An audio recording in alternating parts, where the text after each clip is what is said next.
Hi everyone and welcome to my place. Often in life we are challenged as floral designers or those who love flowers of what to do for somebody who is living in a small space. Maybe they've come from a big house and they've gone into a retirement home.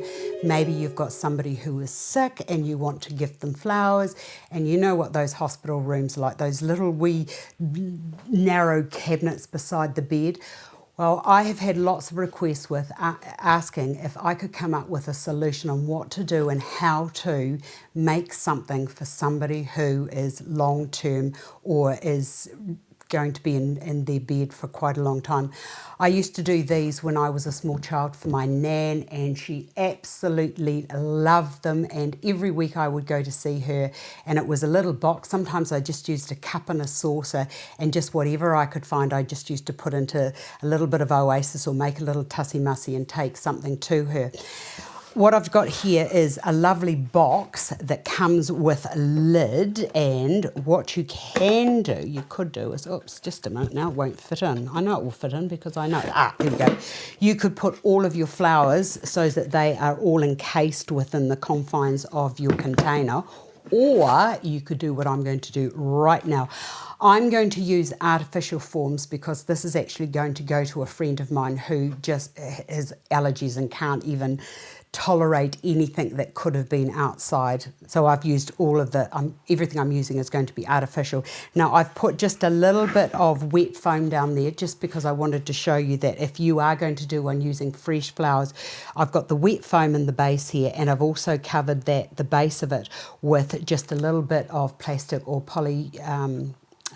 whatever that thing is called, like what is that stuff called? Polythene. Yes, that's what I've got in there. So just put that into there, and then you'll need about that much, but the plastic at the bottom is just going to make sure that it doesn't leak out, because that could cause a problem as well.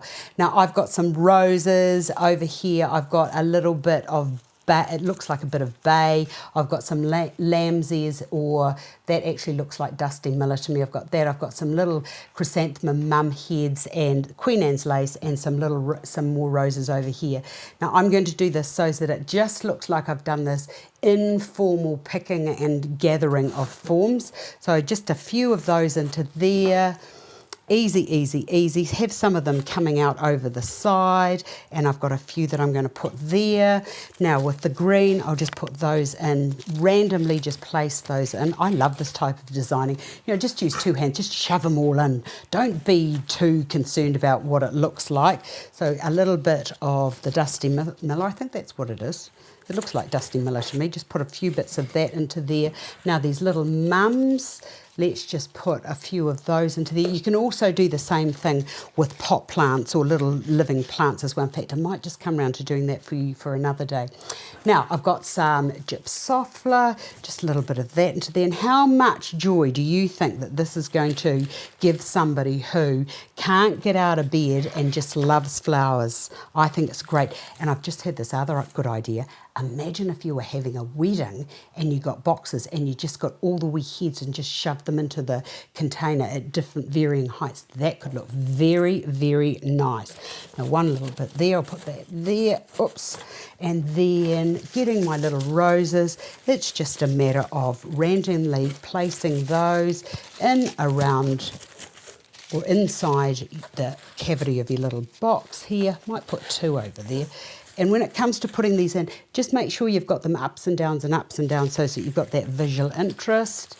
And then with these little buds, they can just go into little clumped groups over here. And because it's artificial, I can be sort of like a bit rough, which I shouldn't be. I suppose I should have a bit of respect for what I'm doing. Oops, was that the cat? Oh no. The cat loves to come to filming. This, by the way, if you haven't met Ming, this is Ming. Ming, say hello. Very uninterested in flowers these days. When she was a kitten, she used to love being down here with me, but you know, like everything, as the kids as they get older, they can't really be bothered. So there we go. Oops, getting rid of that. So how's that for a beautiful gift to somebody who can't get out of bed, that loves nature and just wants a little bit of joy? I would love to get this. Hope you've enjoyed today. I've enjoyed spending time with you, and I look forward to seeing you another day.